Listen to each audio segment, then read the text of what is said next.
people in here in December, hard times, and a lot of people were saying, oh, this fight won't sell, yada yada yada, it's going to be a terrible fight, but it was far from a terrible fight, and guess what, it did sell. And 60,000 British fans screaming Tyson Fury's name and going off the trolley with that ring walk. What a ring walk. But I'd just like to say, while I got the opportunity and I'm thinking about it, a massive thanks to Frank Warren and Queensberry and Bob Arum for putting this show on and sticking to the word and delivering yet again. And Frank, I call him the magic man, and it's definitely true, isn't it? Because whoever can sell a stadium out in winter, in December, in the freezing cold, against an opponent that people said it's not worth watching, you know, deserves the Blue Peter badge, in my opinion. So if anyone's got one, please give it to Frank right now. So yeah, and he's just got out of surgery, and he's probably drugged up off his tits right now, just to be here. So I know how much pain you've been through, Frank, in the last few months, and I wish you a speedy recovery, and you're an absolute gentleman. I'm Bob. You can only have a magic moment. You've got a magic fighter, and that's what you are.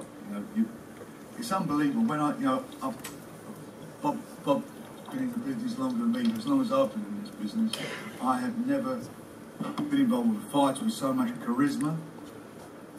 A fighter that has turned his life around. I mean, it is a movie script. He's got Netflix following him around at the moment, making a series with him. And you look at all of what he's done. He's done that with support, obviously, with his family, with friends. But he's just a one-off, and I don't care what anybody says. He is, without a doubt, the most entertaining person in boxing since Muhammad Ali. Yeah, and without a doubt. Right, and remember, boxing is a form of show business, right? It's entertainment, entertaining the fans, and there's no fighter in the planet today who's as much a showman as Tyson Fury, and that's why 60,000 people will come out in the dead of winter to watch him fight. 95,000 will come out in the spring at Wembley to watch him fight, because he's a showman. He's a great fighter and a great champion, but above all of that, he's a showman. So the big question, Frank, Who's that? Sorry.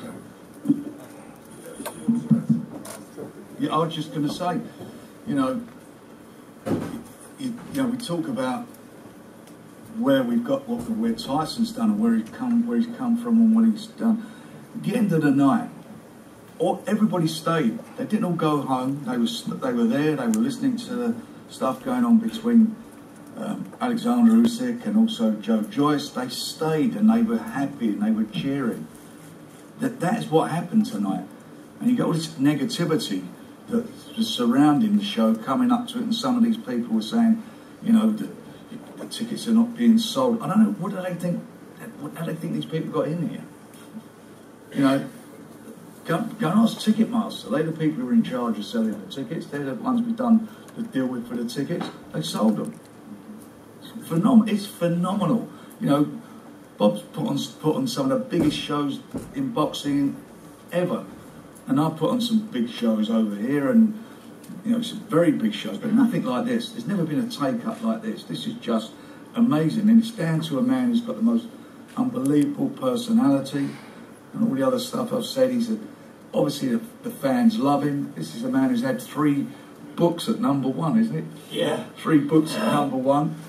To get the #1, someone's got to buy those books, and they've got to be interested in the person whose book they're buying. He's there. He's got this series going on now with Netflix. He's done the record for the charity, for mental health charity, and what he's done for mental health charity has been phenomenal. You know, British public love people who are men of the people, and he's a man of the people. He's been there, up, he's been down, he's clawed his way through his endeavours back to the top, and he deserves to be. He's got a loving family, lovely kids, and a beautiful, lovely wife. You know, he's the luckiest man out there. He's very brilliant. blessed. Tyson, you've refused all week to address. I have. But now I'm ready to talk about Okay, it. so you spoke to Joe Joyce, you spoke to Alexander Usyk, you put about 4 minute triangle in the ring. Yeah. Heads of your plan. Yeah. So up there with you. What are we going to see in 2020? Well, we're going to see the biggest year of, hopefully, my career. 2023, we're going to get them big fights that the fans really crave. First of all, let's talk about Usyk, because now I can. Before, everyone once asked me a million questions about Usyk when I've got Chisora to beat. And as we see tonight, Chisora's no easy pushover for anybody. So yeah, I'm ready, I'm willing to take on Usyk next, whether it's going to be in Saudi Arabia or back here in the UK. It's both places will be fantastic. Let's give the fans one champion, one name, one face. Usyk's up for the challenge. He came over tonight, so fair play to him. He's not an easy boxer to figure out. He's a slick southpaw mover with very good skills, Olympic gold medalist, and he's coming on some good form, so I'm really looking forward to the challenge. But for whatever reason, like I say, a lot of big fights, and Bob's here, he's 125 years old, and he can tell you himself, sometimes the big fights sometimes don't happen for whatever reason. But I've got a good feeling this one's going to happen. But if it doesn't for X, Y or Z reasons, then we'll have Joe Joyce at Wembley next year as well. But providing the Usyk one does happen, then I'll do him and then I'll have Joe Joyce as well at Wembley. Why not? You know. And you've got to think about it, they're proper, real proper heavyweight fights. Proper ones. And more importantly, I think it'd be the biggest year ever for heavyweight boxing in this country. For sure, and people have been asking me all night, like, who's a tougher fight, Usyk or Joyce? And in my opinion, Usyk's a slicker boxer, but Joe Joyce is a juggernaut. And I think that Joe gives me a tougher fight than Usyk, 100%. Big Joe, 6'7" and 19.5 stone, like a juggernaut coming forward at me, trying to smash me to pieces, or Usyk trying to steal a jab running around the ring, trying to nick a point here and there. So I think that Usyk's a very good fighter. I'm not going to take anything away from him. He's the undisputed cruiserweight champion, and he's the unified heavyweight champion. So he's had a fantastic career. But I think that I do a job on him, and I can't just think it. I don't just want to talk it. I want to prove it. So let's get that one on. But like I say, I do think the biggest challenge out there for me is Joe Joyce, the juggernaut. And I mention him a lot because I'm very impressed with where he's been and where he's come from. The guy should be Olympic gold medalist. He got ripped off in the final, in my opinion, and he's done everything asked of him. He's beat Brian Jennings, a world-class fighter, Daniel Dubois, a world-class fighter, and my good friend Joe Parker, another world-class fighter. So he's mandatory ready. And like I say, if Usyk can't be made, then we'll do the juggernaut, and we'll give him a clash of titans, for sure.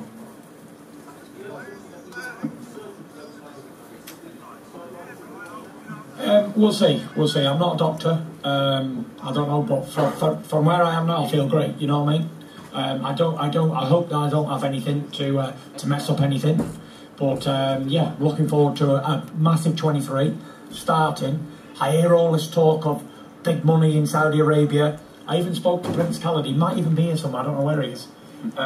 Before he was on his way into Chisora's dressing room to see him, and I said, "Are you going to put this fight?" And he said, "What am I here for?" So if it's as good as his word, looks like we're getting it on. And Frank and Bob have been telling me it might be the first quarter of next year, end of February, early March.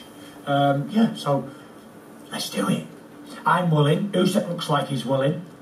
Bob, Frank, their peoples are willing. So let's get it on like Donkey Kong.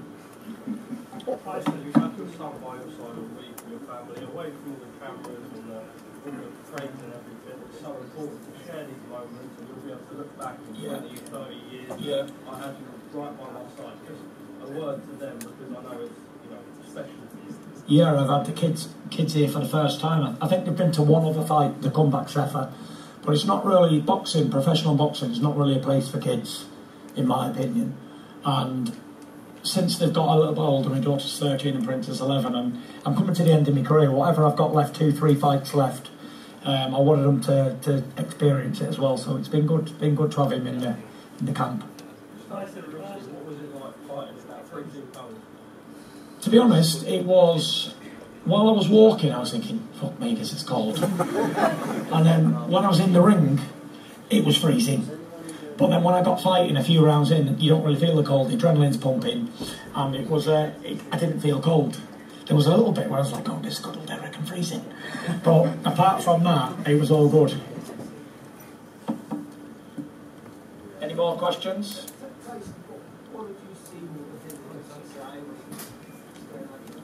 I didn't see nothing apart from a ugly little man.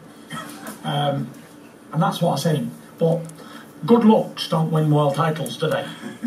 Because if it was about good looks, then I'd never have won anything, because I'm fat as a pig, aren't I? Bald head, lanky, clumsy. Whatever people have called me over the years, 99% of it's all true, isn't it? But it's not looks that win fights. It's the inside of a man that wins a fight. Rocky Marciano wasn't a big man, but he's world heavyweight champion. Tommy Burns was 5'7", still world heavyweight champion, knocked out Jess Willen 6'6". So it's not about the size of the man, it's the fight, the size of the fight in the man. And we'll see, we'll see.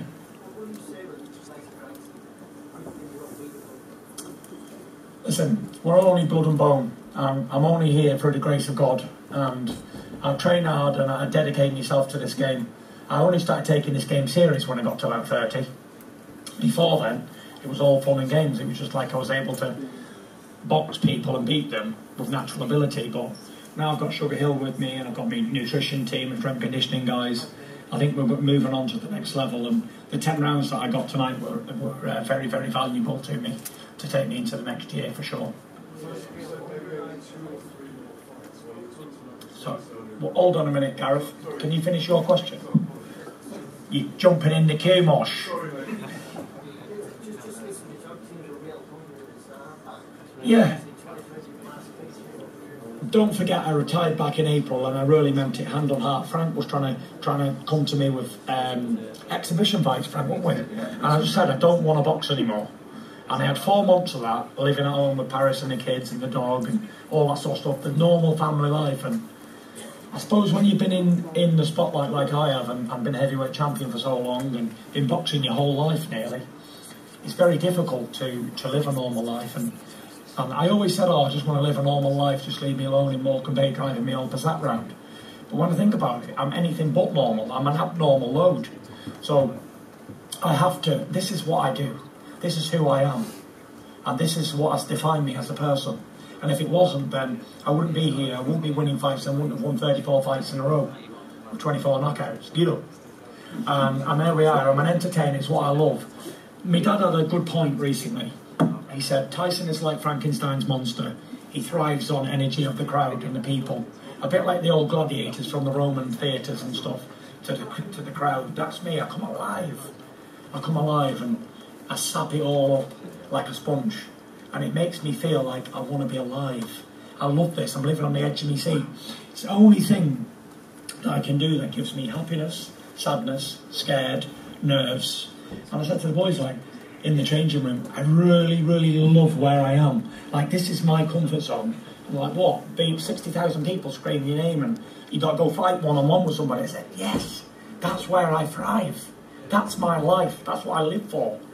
But at 34, and my cousin Caesar said, you're only in your prime. I think he's right. I'm getting better with age, like a fine wine. But we'll see. We'll see. One fight at a time. And that's all we can do. One fight at a time.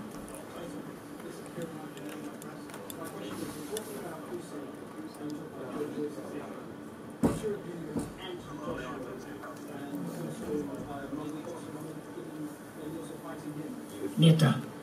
Zero. Not happening. I want to fight real challengers and real men who want to fight.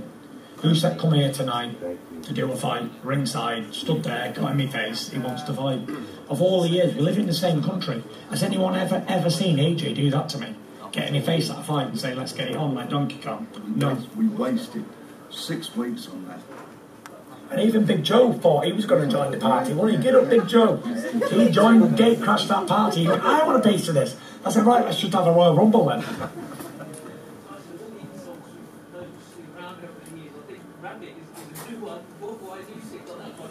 I don't know, he just looks like a rabbit, doesn't he? He's got two eyes that are a bit far apart, facing opposite ways, and he's got a big gap in his teeth like a rabbit, so without disrespecting him, he is a ugly little chavvy, isn't he? And he looks like a rabbit. So I think my dad nicknamed him the rabbit, and I nicknamed myself the farmer, and Farmer will skin the rabbit, put him in rabbit pie and eat him up for breakfast. And that's what we're going to do with him. In the past, you've labelled middleweight, but overall, where would you rank him in the current? Well, there is merit to this middleweight talk. When he was an amateur, when I was a super heavyweight, when I was about 17, 18, he was boxing at 75 kilos. And that's when he lost to Sean Porter as an amateur, 75 kilos. So it ain't just me saying, oh, he's a small man, he's a middleweight. There is merit to the middleweight talk. So he has boxed at middleweight as an amateur. I've never boxed at anything but super heavyweight. So I can actually say that. So yeah, there is talk of it. I think he's about, he's a toss-up between number 2 and number 3. Listen, you can never write off Deontay Wilder. So you can put 1, me, and then you can put the next 3 in a hat and pick them. Usyk, Joyce, Wilder. But I don't think there's anybody in the world that can take Deontay Wilder's power. No one. Usyk's a slick boxer, southpaw, and Joe Joyce is a juggernaut, and that's a fight I'd love to see. If I fight Usyk, then maybe Joe can fight Wilder. Who here wouldn't want to see that? We wouldn't want to see the world's toughest man take on the world's biggest puncher. That'd be fantastic. Yeah. Would you like to see him and your talking out with what films out and how hard would that be for him to do? I know where Derek's coming from right now, and I can't speak for any other man. I can't make decisions for anybody. Derek will have to make his own decisions, and he's been in this game long enough. He's a veteran, and he will make the right decisions, best for him and his family. Well, for me, I'd love to see him retire, but still stay in the sport, because he's a legend of this game in British boxing. He's like a folk hero. People love him, and who wouldn't want to tune into Derek's fights? Always entertaining, always gives his all, and he's definitely a good fighting man, for sure. Been around so long.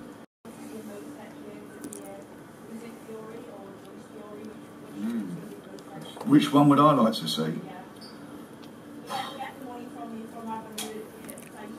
I don't think, I mean, obviously, both of them are huge fights, there's no doubt about that. What would I like to see? I think the one I would like to see from my satisfaction is to see the Usyk fight, because I want to see Tyson get what he should be.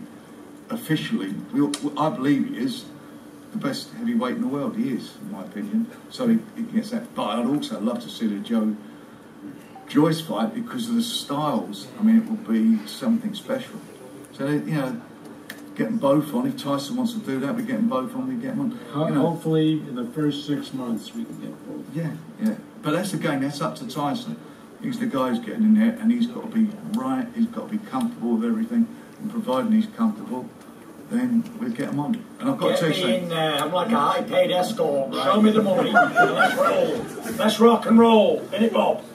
We're not in this game for nothing. We're here to get paid and get laid. Come on! Usyk, I think, listen, man's a good fighter, and we'll see if he's overrated when he fights me.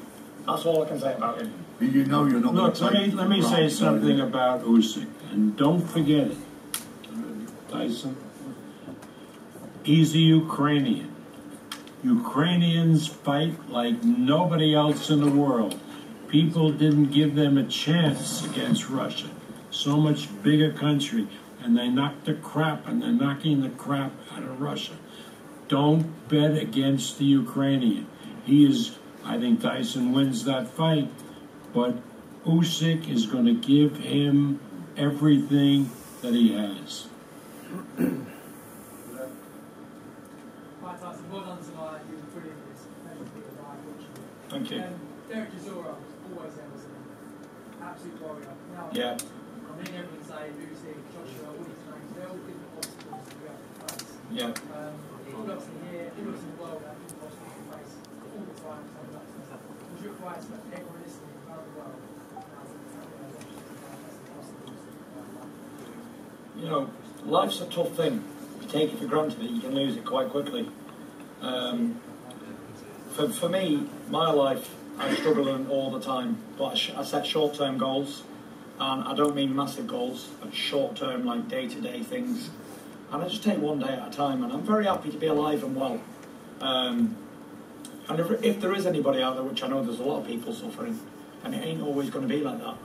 Look at me, I was 400 odd pounds, 3 years out the ring. Nobody in the world thought I was going to, I didn't even believe I was going to come back. I thought I was going to end up in a padded room somewhere. But yeah, I changed my life around, and here I am. I got back to the top of the heavyweight division when everybody wrote me off. And it just shows you that nothing is out of reach and anything is possible as long as you have faith. Thank you. One more question then, because... Big man's got to take a shower. Correct. Right, who is it? Get him, because he has been trying to get a question in all night. Thank you, Tyson. You have in the past that smaller heavyweights you find a lot trickier, they're nimble. Yeah. Usyk is why you consider to have the best footwork in the game. How do your legs compare to the version of Tyson Fury of Twitch 7 years ago? I don't know. You know, it's a tough question, and it's a long time ago, and age waits for nobody. But Usyk's older than me, actually. So he's about 35, I'm 34, so it's an even match. If he was 22, it might be different. But he's an old man, he's had 300 odd amateur fights. He's worn out too. He's got about 250,000 miles on his clock. He's had 315 amateur fights or something, and he's had about 20 professional fights. And I don't believe he's got the best footwork in boxing. No. I don't believe he outspeeds me either. Because if you look at the AJ fights, he was getting hit quite often. And he's marked up. Derek. Yeah, Derek really put it to him. Yeah. Derek had him 50-50 really, and listen, he got the decision, fair play, but it was a close fight. And even the American guy who he fought, Witherspoon, he was hitting him with shots, he was marked up, so he's not the hardest man to hit, even though he's a southpaw. I think my long range and speed and fence will do the job on him. And we'll see, I want to have a boxing match, why not? I think I'm faster than him, I think I'm the quickest heavyweight out there, for my size. Yep. One last question. This is going off topic. You have to be, no one's going to pick you, mate. You're going to have to smile at that. You. I'll make it happen. Sorry, I was just going to say, sorry, going off topic. There's been lots of videos of Jake Paul, you know, and Tommy Fury, always, he's obviously Tommy Fury, your brother, especially the family. What's your opinion about Jake Paul and Tommy Fury? Do you think they're going to fight? And your predictions? Yeah, I think they should fight. It's a fight that the general, everyday, casual boxing person would like to see. And it's a fight that Tommy wants and Jake wants. So yeah, I think that fight should happen in 23. Maybe it could be on the undercard of me and Usyk, who knows? Right, give him one now. Go on. Jump. Boxers what? Lives. Yeah. I'm not sure if you remember, but just over a decade ago, before you fought searches for the first time, you came down to Luton and you had those spots in the middle of the actual shopping centre. Yeah. And lots of young people are still inspired by you. So what kind of advice do you give to young people now, boys and girls, who are thinking about boxing? I think that you should follow your dreams and follow your heart. And give 110% of whatever you're going to do. Anything worth achieving is going to be difficult. But at the end of it, if you can sit back and say, you know what, I achieved what I wanted to achieve, and even if you don't achieve what you wanted to, but you had a really good try at it, that's not failure. Failure is not having the guts to try. So yeah, give 110% and always remember to follow your heart and dreams. I was a little kid, and I wanted to be world heavyweight champion, and here I am, heavyweight champion of the world. 7 or 8 billion people in the world, and maybe there's 1 or 2 heavyweight champions in the world, and I'm one of them, so anything's possible and dreams do come true, because I'm living my dream. I used to watch like Ali, Mike Tyson, Lennox Lewis, all the guys, Ricky and Nazim Ahmed on TV, growing up as a kid, and I thought, I want to be like these guys. And now here I am, doing what I got to do, and entertaining like they did. Good question. Thanks very much, guys. Thank you very much, Tyson. Thank you, everybody. Thank you.